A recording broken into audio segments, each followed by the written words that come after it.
É por isso mesmo que nós somos todos muito humildes. É um lugar pequeno e as casas cheias de família. Quando chegam as festas é sempre uma alegria. E vinha gente de fora, em tempo de vida mais sã. Havia muita folia no montinho da quinta.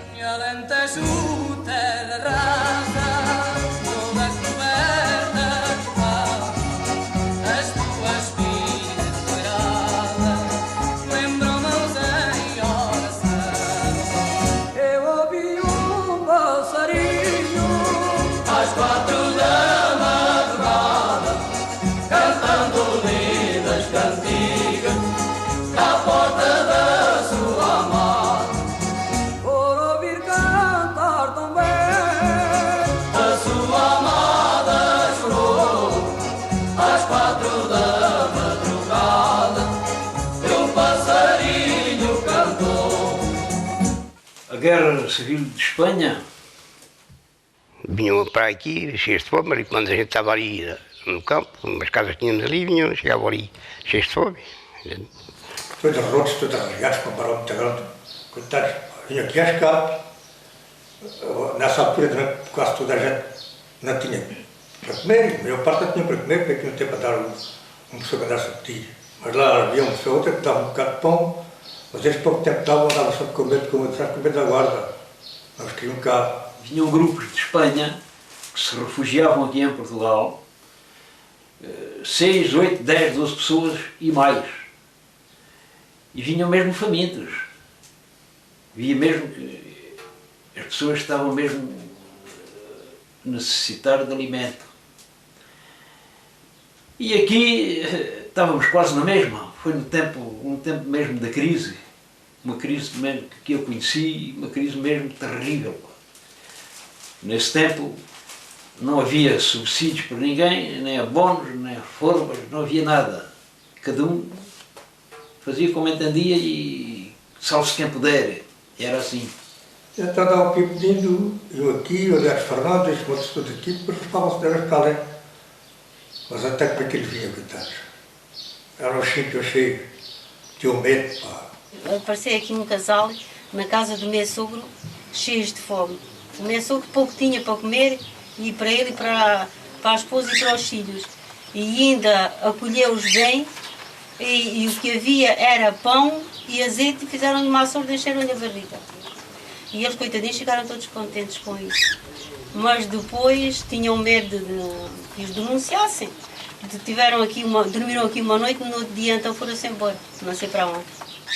Eles vinham cheios de fome, mas aqui também o Salazar, nessa altura, dizia: da fome não nos livrarei, livres da guerra, mas da fome não nos livrarei. E andava tudo com fome, não era só os espanhóis, eram também os portugueses, andava nas bichas. E outra vez vinham os rapazes, e a avó Chica, eles chegaram aqui à porta, oh, temos fome, dê pão. Diziam assim: dou-te pão, dou-te o almoço. Ela era assim muito desembaraçada. Mas agora vamos ajudar a limpar ali a varrer ali atrás da casa, vamos ali ajudar, e depois no almoço. Depois os mocinhos foram ali ajudar, a limpar ali uma lama que havia ali. Agora vão lavar as mãos e os pés, depois venham. Depois tinha feijão frado para o almoço, encheram a barriguinha e eles ficaram todos contentes. Ajudaram com o trabalho deles, encheram a barriguinha de feijão frado.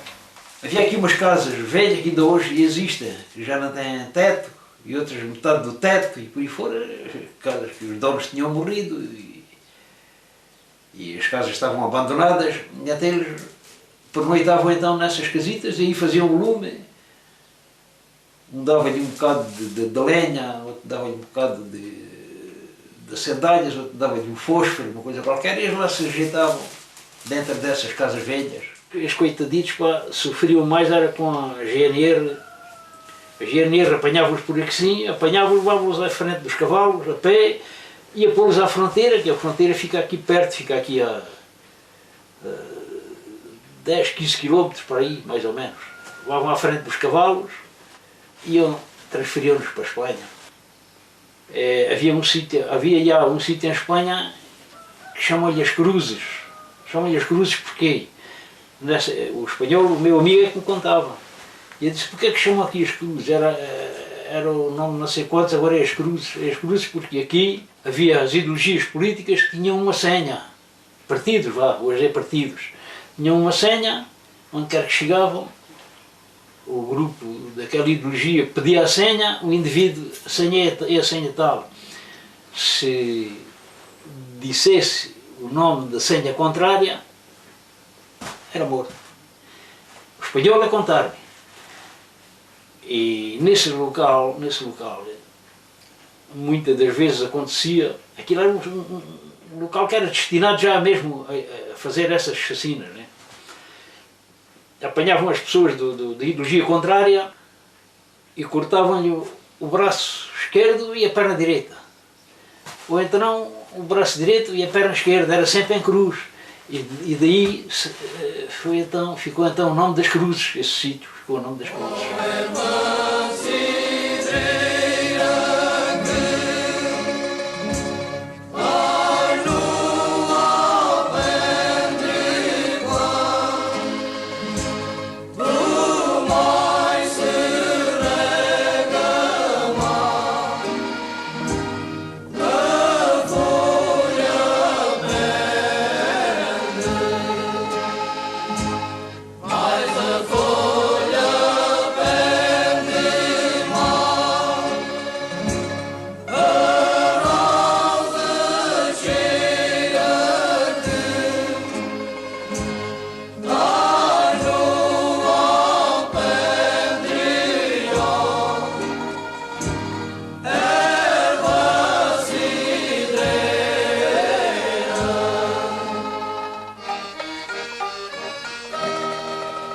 Houve uma crise muito pior que esta agora, aqui no Alentejo, porque não havia reformas e nem abonos de família para ninguém.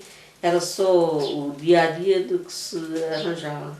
A maior parte das pessoas trabalhava no campo e o ano que o campo não andava, pronto, ficava tudo sem dinheiro para se governar. Era muito difícil, muito difícil. Dentro da tal miséria que havia crise, não havia trabalho, não havia nada, que não havia abonos, nem subsídios, nem ajudas de lado nenhum, não havia nada. Então era só miséria, mas havia alegria. Era só alegria que havia. E miséria aí, mas havia alegria. Ia tudo para o campo, iam cantando, entravam cantando, iam cantando para casa. Era uma alegria. Agora não, agora é tudo diferente, tudo está mudado, mas de maneira. Mas havia mais alegria e dava-se mais uns com os outros que é agora. Não é? Não, uma pessoa não tinha nada, mas ao menos dava-se com os outros, pessoas da idade da minha mãe, tudo. Era tudo uma família, dava-se tudo bem. E agora não, esta mata nova agora é... Mas para falar com eles. Depois tem um carro, pode comprar um carro novo, compra. Outro não pode comprar, mas tem também. Depois quer também. E depois vêm buscar os carros, depois vem tudo. Noutros tempos eram todos amigos uns dos outros. Agora não. Agora voltam o rabo uns para os outros. Não se falam. E um tendo mais um que está, já não liga ao outro, até pouco. Já não é como era antigamente. Olha, tudo revirado. Nesse tempo havia aqui muita mocidade, agora aqui não há aqui ninguém, filho. Porque quando foi este caso que a mina acabou, e aqui não há fábricas, praticamente, depois toda a gente se foi embora. Depois foram levar os filhos pequenos, lá se criaram, lá se casaram, lá têm os filhos deles, e já não vieram para aqui porque não há trabalho para a juventude. No mês de agosto é que preenchem um bocado, a juventude gosta de vir para aqui. Isto aqui é sossegadinho, eles depois vão ali para a mina, para a Tapada, vão para o rio. No mês de agosto já se está aqui melhor. Às vezes vejo 25, 30 jovens aí, é uma alegria. Correm uns para a Tapada, outros para o rio, para o banho, outros vêm comer à pressa e outros não têm tempo de comer. É uma alegria. A farto de estar sozinho, pá. Gostava era que viessem cá todas as semanas, 2 vezes, mas não pode ser, não há hipótese. Cada um tem a sua vida, se é trabalho eu compreendo, não é? Cada um pode ver quando pode. É uma alegria um gajo ver tanta gente, embora alguns já sejam teimosos, mas dá-se um desconto, isto tudo passa, não achas? Não é por mal. Às vezes é assim coisas, um gajo diz qualquer coisa, mas não compreende, não respeita, depois um gajo chateia-se. Mas é uma alegria depois já passar ali por todos os cantos de moto. Mas é pouco tempo, é para 15 dias, se tanto. Era bom que estivessem cá sempre. para tomar posse do povo. Foi. Eu posso dizer isso. Quando vem é uma alegria, mas depois vão-se embora, em passando aí 8, 10 dias, começam outra vez a ficar cheia de saudades. A todos, e as pequeninas, que é tanta saudade sempre delas. Nestes meses, da parte de inverno então, quase há dias que a gente não vê ninguém. Cada um fecha-se no seu cantinho e não se vê praticamente ninguém. Nem tem pena. Aqui está para 5 ou 6 pessoas, já sou. Eu vejo morrendo, o que é que fica aqui? Eu já não quero vir já para aqui, os novos já não querem vir para aqui. Porque é que agora os pessoas são criados por lá e vêm para aqui a meter-se um exército desses. Ninguém quer vir para cá. E aí tanto o terreno, pois estão aí a posse de 2, 3 mil hectares, tem para aí um empregado ou 2. Era para haver mais trabalho para o pessoal, porque há muito terreno para ser cultivado. Isto aqui no monte havia 7 e tal pessoas, agora para aí 10 ou 11. Todos tinham 7, 8 filhos. Antigamente havia muito, pois. Aqui esses casais tinham 5 ou 6 filhos todos, aquilo era. Antigamente tinha menos, era 4 filhos, mais era tudo, 7, 8. O marido estava ali na serra, a gente teve 18. Teve 18 filhos. Sei lá, pessoas que havia aqui, agora não há aqui ninguém, está isto morto, agora que as casas estão arranjadas nas ruas, as pessoas vão desaparecendo, já vistes? Este monte está um deserto já. Havia 2 pessoas aqui. Quando eu vim para aqui havia muita gente. Este monte as casas estavam tudo preenchido e agora não. Está quase tudo fechado. Isto é tudo para abandonar e a sorte já começou. E depois é as casas. Daqui é que vai para aqui, vais para tu fazer o quê? Se não virem para aqui malta nova, vai até que termina, vão morrer os velhos. Isto termina. Não, isto está mal encarado. Está muito mau.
Ramires também era um rapaz que, das minhas idades, mais velho de pouco, morava aqui no monte e andava à escola nos Corvos, íamos à escola nos Corvos.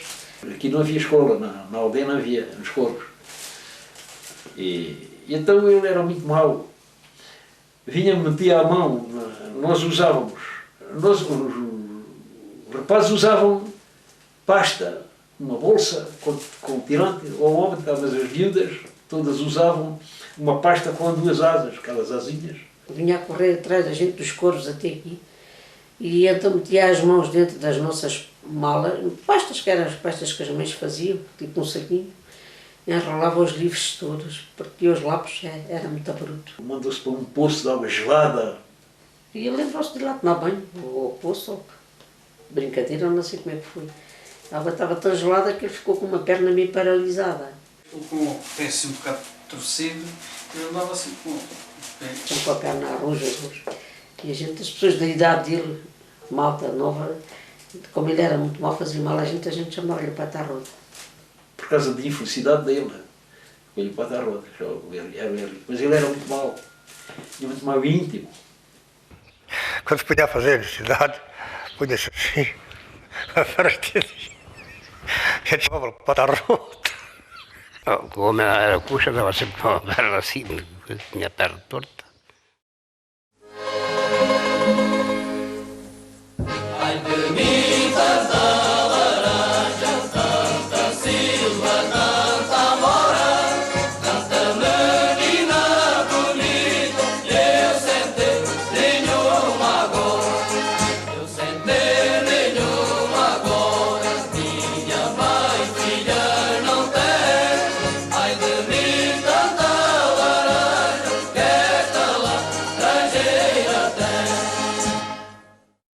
A vida era mais pobre, trabalhava-se logo de manhã, mas havia grandes bailes no montinho da quinta. Aprendi a tocar concertina e nesse tempo faziam-se os bailaricos por aqui, não havia conjuntos, nem bandas, nem nada, era individual, eram os acordeões. Os acordeões é que faziam os bailes nas salas das pessoas, né? Às vezes até não eram salas próprias, salas de habitação. Depois naturalmente tinha vocação, não me estou a abonar, mas as pessoas diziam que aquilo que era bom, que era bonito. Depois comecei a ter contratos pelas aldeias, aqui das aldeias do Conselho de Mértola. Vinham aqui à aldeia aqui da Quintã e vinham fazer contratos para ir fazer os bailes. E eu ia fazer um baile. Eu tinha muitas aldeias onde ia tocar concertina para os bailes, tinha muitas aldeias. O mais longe que me lembro foi o Algodoure, Caminho de Beja, daqui o Caminho de Beja, o Algodoure.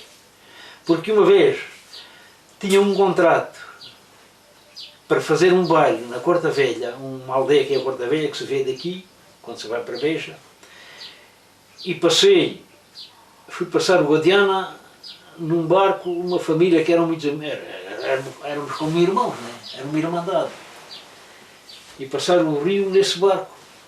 E um indivíduo dessa irmandade foi comigo. E olha, eu vou também à Corta Velha fazer o baile. Chegámos lá, à sala do baile, na parede de meia estava um indivíduo morto que tinha falecido havia poucas horas. Estava lá no velório, era de noite, estava lá no velório. Diz-me eles assim, olha, não tivemos tempo de avisar. Nesse tempo nem telefonemas, nem transportes, não havia nada. O homem faleceu há pouco tempo, há poucas horas, não tivemos tempo de avisar, mas já temos a importância já junta para lhe pagar o contrato, para pagar o contrato. E eu pergunto, então, foram vocês que mataram o homem? Não, senhor, então dê lá o dinheiro a quem pagou, que eu não quero dinheiro nenhum. Diz-me o Zé Ribeiro, esse tal que foi comigo, o baile da Corta Velha, que não se realizou. Eu tenho uma namorada no Algodouro, se fosse mais perto, íamos lá ao Algodouro. Isto é meia-noite, isto é ainda um bocado longe. Mas eu julgava que não era tão longe. Começámos a palmilhar por a estrada, eu com nas costas, e eu ao meio lado, conversar, por aí fora, tumba, e levámos umas poucas horas para chegar lá. Quando chegámos ao Algodouro, já se notava o romper da manhã, o romper da aurora, já se notava. E havia, à entrada da localidade, havia ali uma eira onde molhavam trigo, e tinha um lado molhado de trigo, e havia lá uma palhaceira. E então, olha pá, isto não é muito cedo, vamos encostar, deitar aqui um bocado na palha, deitarmos na palha, aterramos a palha e adormecemos.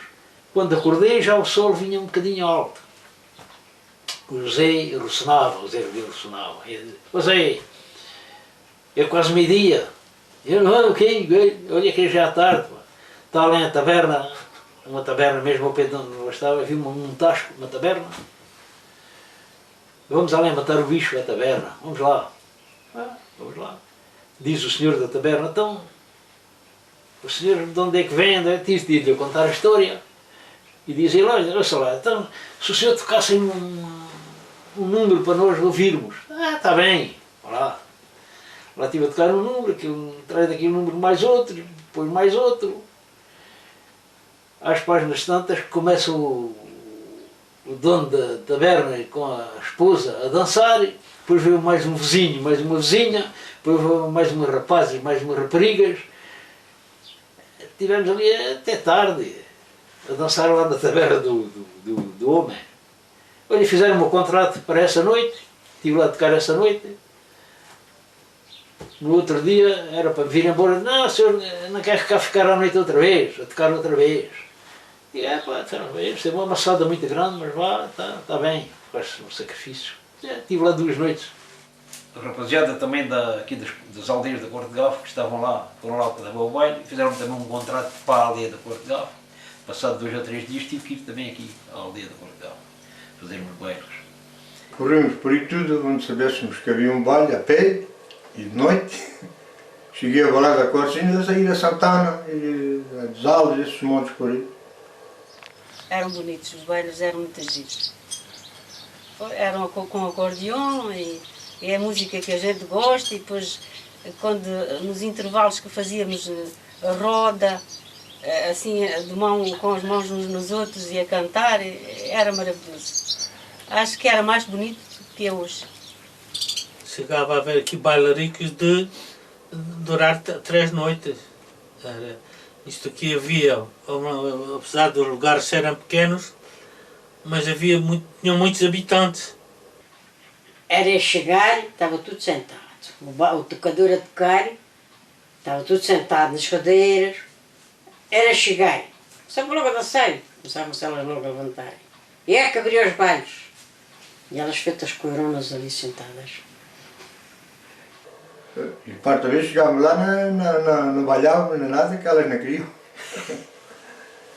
Mas penava-se por aí um bocado, não é como agora quando vão para o baile já levam no par e a gente íamos ver se achávamos para aí algo. Os Serralhas, que é o povo mais pequeno que há por aqui, volta a Serralhas com poucos habitantes, também faziam ali grandes bailes. Aqui na casa, uma casa que havia aqui de Tichico, havia aí uma casa grande, era aí quase. Faziam-se bailes ali muito bonitos. Tenho saudades desse tempo. Era bom. E elas diziam assim, pois tu não te cansas? Eu não, quanto mais danço, mais gosto. Até o meu corpo parece que está a pedir fria, a se mexer. Eu dançava bem. E que a nossa certa comigo não se acerta com pessoa nenhuma. Onde vai Maria, Nica, e onde vai tão ansiada? Venho da Ribeira Nova de Lavar, venho cansada de lavar, venho cansada de fazer obrigação. Onde vai Maria, Nica, e amor, meu coração. No guiso, vinham as caras pedras que é para a máquina de enxofre. Numa fábrica que havia ali na Achada, que era um anexo das minas de São Domingos. Estava ligada às minas de São Domingos. A fábrica da Achada pertencia também às minas. Que há aqueles cabeços de pedra, se fosse filmado era melhor.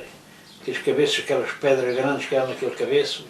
Eu trabalhei lá uns anos a partir aquelas pedras, chamam-lhe o guiso.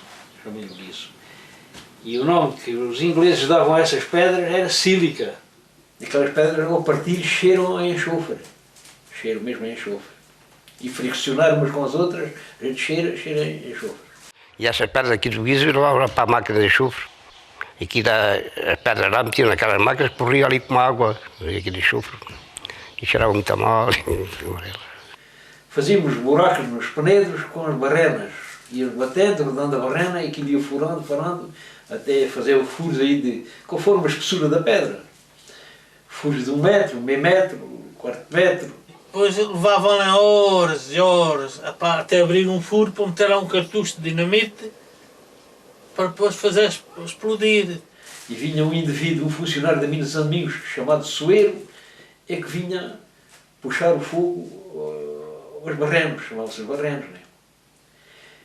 Depois dessa pedra que os barrenos rebentavam aqueles penedros, nós acabávamos então de partir um bocadinho mais miúdo com as marretas, o tamanho que podíamos carregar dentro da caminhonete. não havia maquinaria como há hoje, as pessoas tinham que abrir o buraco na pedra com a mão, um segurar uma barra de ferro e outro bater. Sílica. E essas pedras eram carregadas em caminhões, iam para a achada, os caminhões encostavam à tolda, vazavam as pedras sílica, mas aquilo tinha uma temperatura de não sei quantos bilhares de graus, vazavam aqui as pedras e elas corriam em água para um tanque e ali fabricavam o enxofre. E o minério, que não era carregado para o Comarão, ficava ali nessa achada, num terreno perfeitamente direitinho, e aquilo era regado e aquela água corria para umas regueirinhas e tinha ferro velho, colocavam o ferro velho dentro dessas regueiras e se via e aquela água forte ia correndo e o cobre ia ficar agarrado ao ferro velho e aquela água depois ficava por umas charcas que eles têm para ali, umas barragens pequenas. Não te faças choradinha quando estás ao pé de mim e as minhas mãos com as tuas são assim, assim, assim. As minhas mãos com as tuas são assim, assim, assim. São assim, assim, assim. São assim, assim, assado. Não te faças coradinha com o pé do teu namorado. Não te faças coradinha com o pé do teu namorado.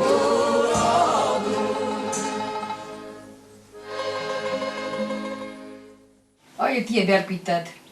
Tia Bel compravam-nos os ferros e depois roubavam-nos outra vez, depois vendiam-nos outra vez. E a tia Barbabel, Mas era assim aquela pessoa também muito simples, muito bondoso, também gaguejava assim um bocadito. Um burrito numa carroçazita andavam a comprar ferro, aquilo para estas aldeiasitas. Para os ingleses colocarem então nas tais valetas para atrair o cobre. Ele era pequeno e ele quase chegava com os pés a arrojar pelo chão, porque o burrinho também era pequeno. Ele vinha sentado assim na carroça, quase com os pés a arrojar. Isso ainda conheci bem. Ainda cheguei a vender o mesmo ferro 2 e 3 vezes. Eu dava volta e não havia que era o mesmo ferro. Sim, que diz que é mentira. Vendiam ferro a pessoas, moços, vendiam ferro 3 ou 4 vezes, o mesmo ferro. Os pequenos é que eram os clientes que vendiam o ferro, fornecedores, melhor dito. Era tudo rapaziada, gaiatos de escola e assim. Então vendiam-lhe um bocado de ferro. Olha, vale um tostão ou vale 2 tostões. E depois comprava ferro velho. E a gente arranjava, chamávamos os canelos, pedaços de ferradura, porque aqui, nesse tempo, gastavam muitas ferraduras. Os animais que trabalhavam no campo tinham que andar ferrados. Ele metia-se nos copos, já para a barra. Ele ia para os copos, a gente tirava o ferro e depois vendia-lo outra vez. Tiravam aquele canelo ou outro qualquer, passavam outra vez. Tia Bel tem este, é um tostão. E aceitava o ferro, dava o tostão e tirava para trás, o moço fazia o mesmo.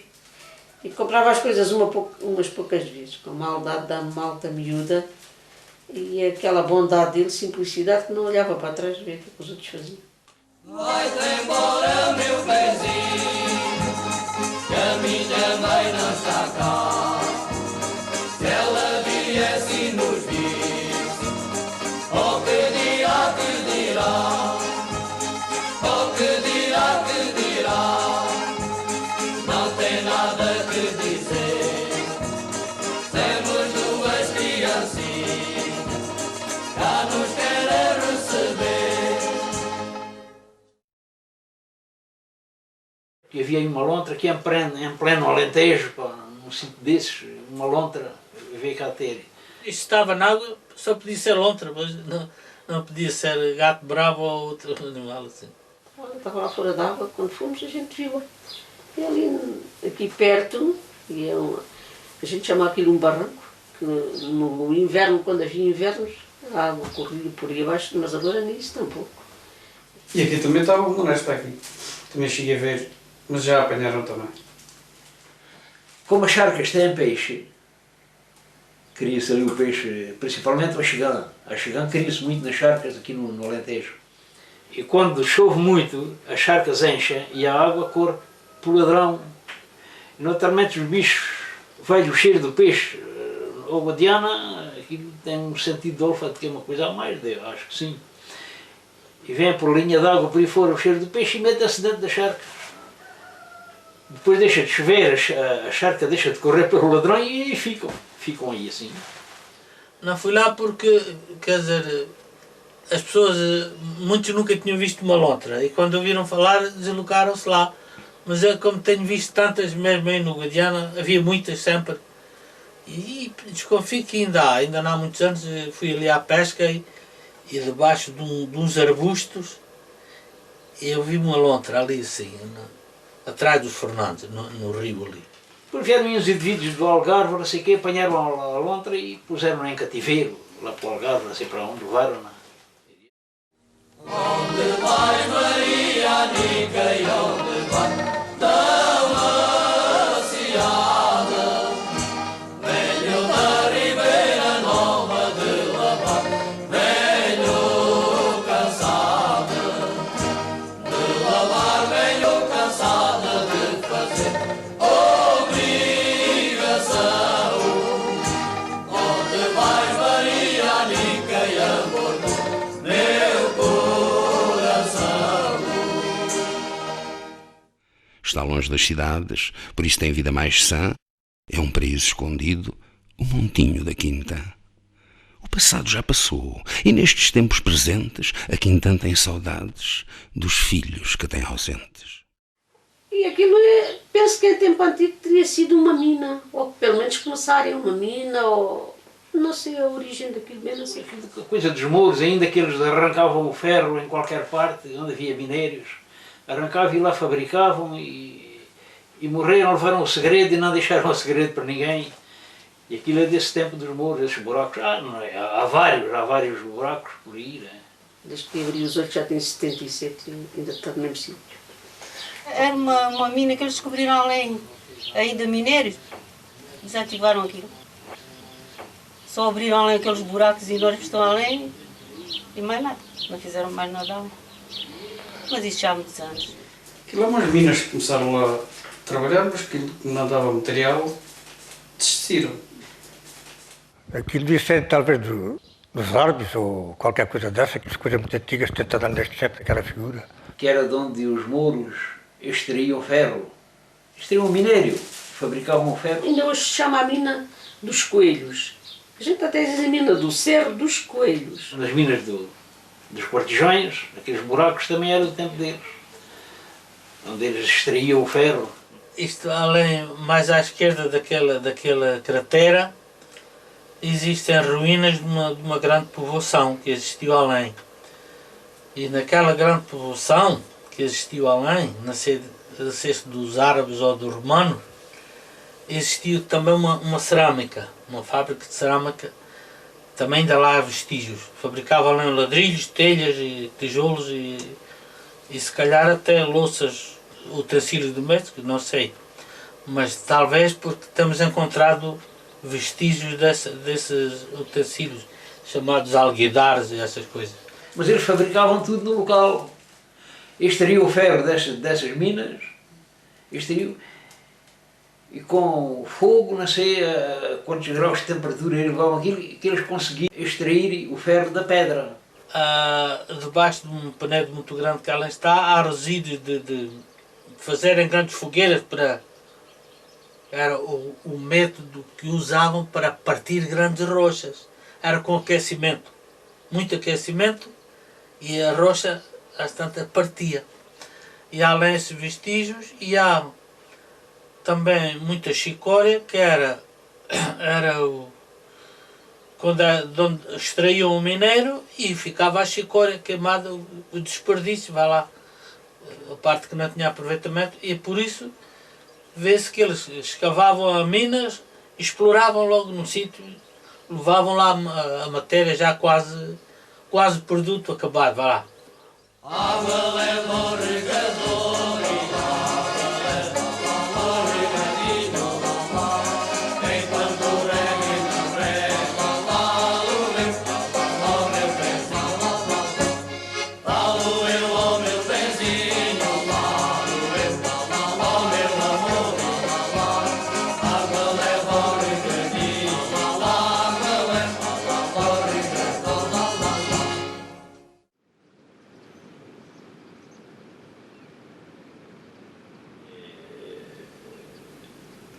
O barbo é um peixe que cresce muito.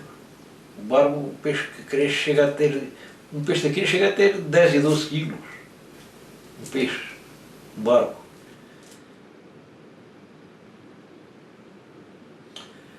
E apanha-se a lapreia, é o sável.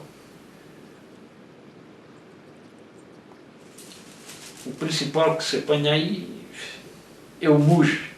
O mujo é uma espécie de tainha, mas é de água doce. É bom.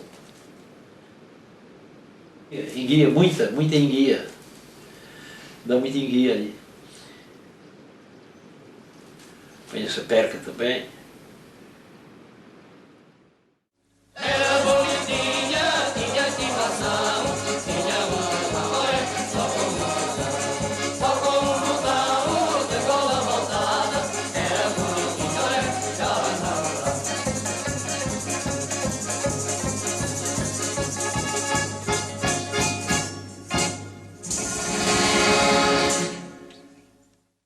Quando nasceu, já não era uma criança como as outras, já não era uma criança normal.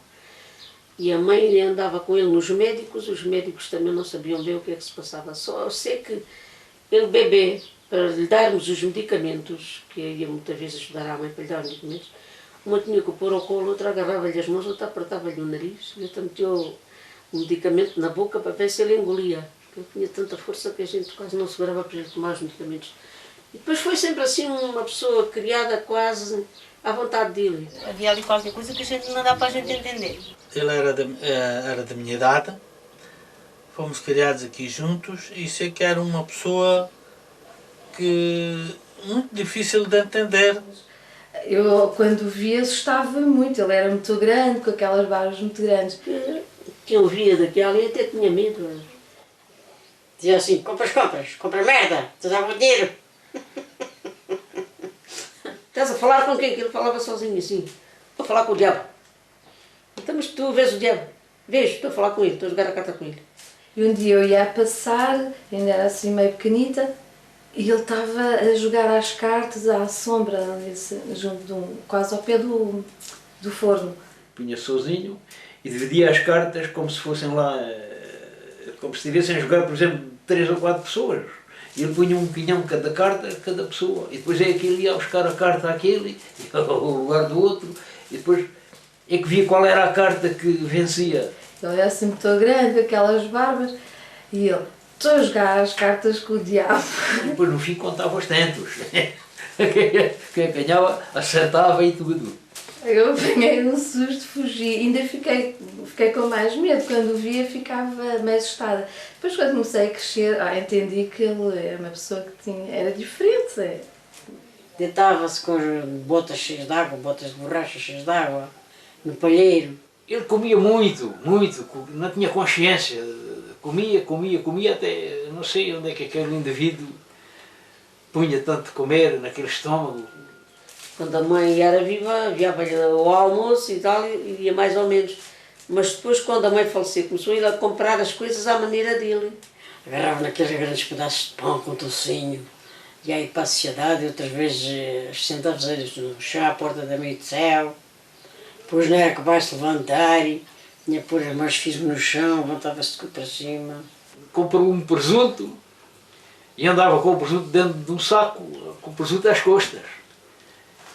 Depois, quer que chegava, comprava um pão aqui ou lá, aos padeiros, e punha-se em qualquer parte e abria o saco com o presunto e punha-se a comer pão com presunto até desamparar a natureza. outras vezes queijos daqueles grandes com 1 quilo ou 2 ou mais, punha dentro da saca.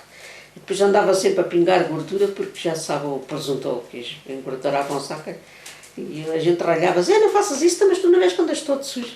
Não, eu quero levar, é mesmo. Ó Zé, eu vou beber uma cerveja, tens que dar-me aí um bocadinho de presunto e pão para acompanhar a cerveja.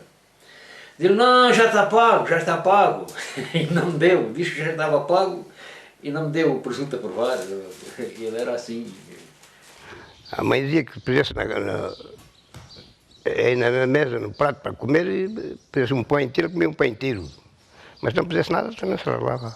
Mas depois criou-se e foi à escola, aprendeu, mas aprendia à maneira dele. Não era como a professora queria, nem fazia parte do grupo dos outros alunos. Faz de conta que era independente. Ela explicava, ele apanhava as coisas, aprendeu. Os resultados que ele dava à professora eram sempre negativos, sempre tudo ao contrário. Mas ele sabia. Fazia mal porque queria. Mas ele sabia fazer. E a professora dava-lhe na cabeça. Dava-lhe com uma régua de madeira, também dava nos outros, mas mais nele que ele era assim teimoso, fazia de propósito, sabia fazer bem e fazia mal.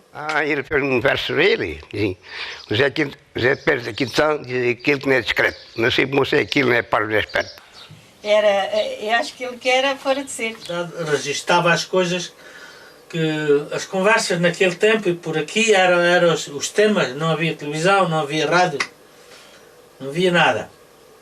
E então a conversa à noite ao serão, dos adultos e os menores a assistir, as conversas eram sobre o campo, sobre a lavoura. Sim, o Zé Pérez tinha uma grande memória de matemática. Sabia tudo. Ele dizia logo, a seara de fulano, no ano de não sei quantos, deu tantas sementes. E a de fulano deu tantas. Ele registava aquilo tudo, ouvia as conversas e registava. E quando era na hora de se falar nisso, os adultos falavam nisso e ele respondia logo, sabia exatamente. Ele tinha um poder de fixação de tal ordem que ele fazia as contas no ar. Ele escrevia assim no ar e depois dizia que batia tudo certo. A pessoa fazia com lápis, batia certo, depois o Zé Pérez fazia no ar, sem escrever. Começava assim a escrever. Começava a fazer com o dedo, a fazer conta. Foi assim os números todos assim no ar. Escrevia no ar. Mas contas grandes, com grandes parcelas e muitas parcelas, multiplicar, dividir, somar e diminuir aquilo tudo. Punham problemas tão grandes de matemática que ele ficava com os olhos fixos, sempre a estenejar, era como se estivesse a olhar para um quadro. E escrevia com o dedo, escrevia, até lhe corriam as lágrimas, e fazia aquelas contas todas, e os traços, e no fim dava tudo certo, dava certo. E quando as pessoas queriam saber uma data de coisas que se passou há muito tempo antes dele nascerem, o Zé Pérez, onde é que isto aconteceria? Ele punha-se a pensar e dizia, olha, acontecia tal tempo. E ia buscar assim aquelas coisas. E dizia, olha, vai a tal sítio que lá está. Conhece isto?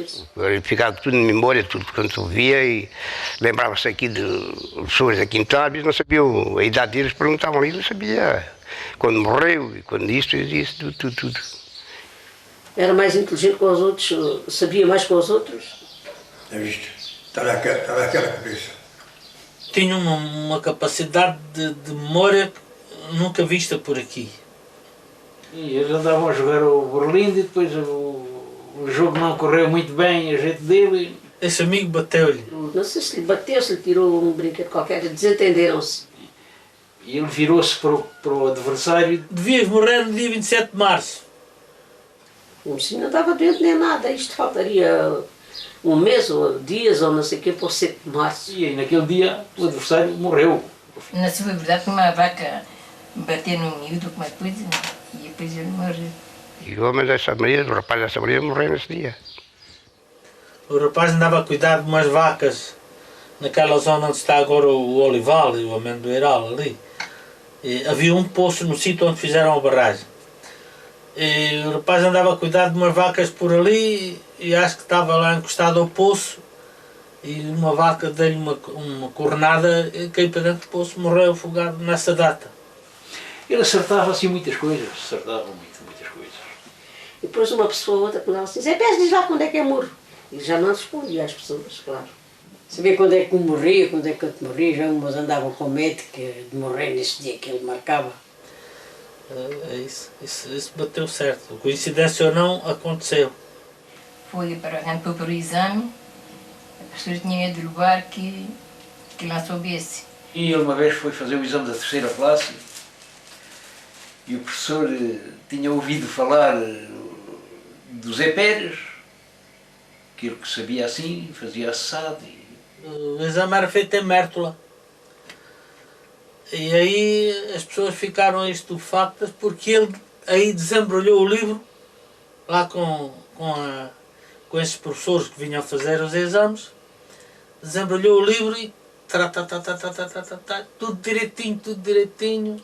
Depois o professor diz, então rapaz, diz-me lá aí quantos dias é que eu tenho. Tenho tantos anos, agora diz-me lá aí quantos dias é que eu tenho. Olha, ele tratava toda a gente por tu. Olha, tantos dias, tens tantas horas e tantos minutos. Mas o professor já tinha a conta feita no papel. Ai, desta vez enganaste-te. Quem se enganou foste tu. A minha conta dá isto, dizia o professor. É que tu não contaste os anos bissextos. Dizia para o professor. Não contaste os anos bissextos, tu é que te enganaste, não fui eu. E apanhou uma distinção naquele tempo que era rara. Era a quarta classe, era no exame da quarta, e fez a quarta classe com distinção. Ele é que está cá a vida dele, da saúde. Uma foi os figos. Há aí uns figos, os figos da Índia, que são gerados de umas piteiras. Há umas piteiras que dão aqueles figos, são muito doces, são bons. E aqueles figos, aquilo faz prisão. Quando uma pessoa come muito daquilo, faz prisão nos intestinos. E ele uma vez apanhou para ali um balde de figos, e estava a comer os figos todos, e eu cheguei-me ao pé dele e disse, Zé, não faças isso. Não comas esses figos todos, olha que te fazem mal. E ele, não, ele falava assim, muito chamucado, não, isso vai levar água. Desuntou ali tudo. E depois tentaram lavar o moço com a mangueira, com água fria, desgraçado. Ai, vale Deus. Os clisteiros e até chegou-lhe a tirar com ganchos pelo ânus, chegou-lhe a tirar aquelas garinhas do figo da Índia e aquilo tudo. Mas se ele tivesse ido a Beja, levar uma lavagem, o moço talvez não tivesse morrido. Fazia assim aquelas mordidades e morreu por causa disso. Eu parei um balde de figos da Índia, foi morto dele. Quando eu cheguei ao Pedro, tinha acabado de morrer. Ainda fez assim. E se tivesse sido assistido logo em pequeno, como ele era assim, talvez tivesse tido outra vida, porque ele era muito inteligente e ele pronto, sabia tudo e mais alguma coisa.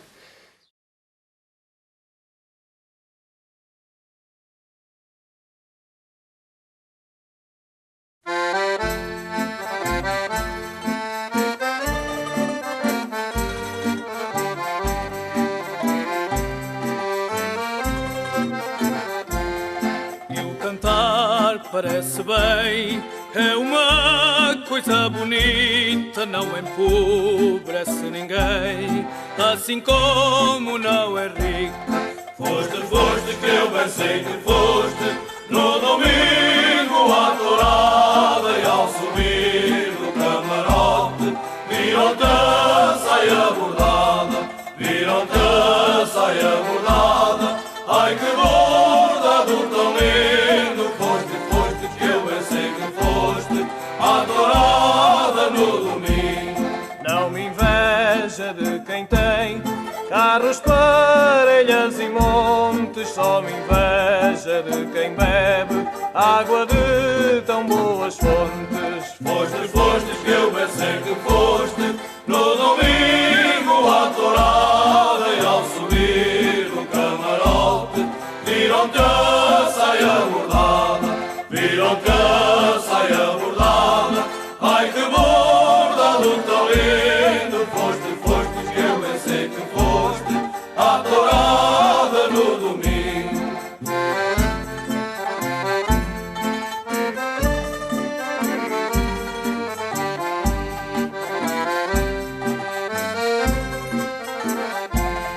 Já com esta são 3 vezes que aqui passo a tua rua, sempre com a porta fechada. Não sei que vida é a tua. Foste que eu bem sei que foste no domingo.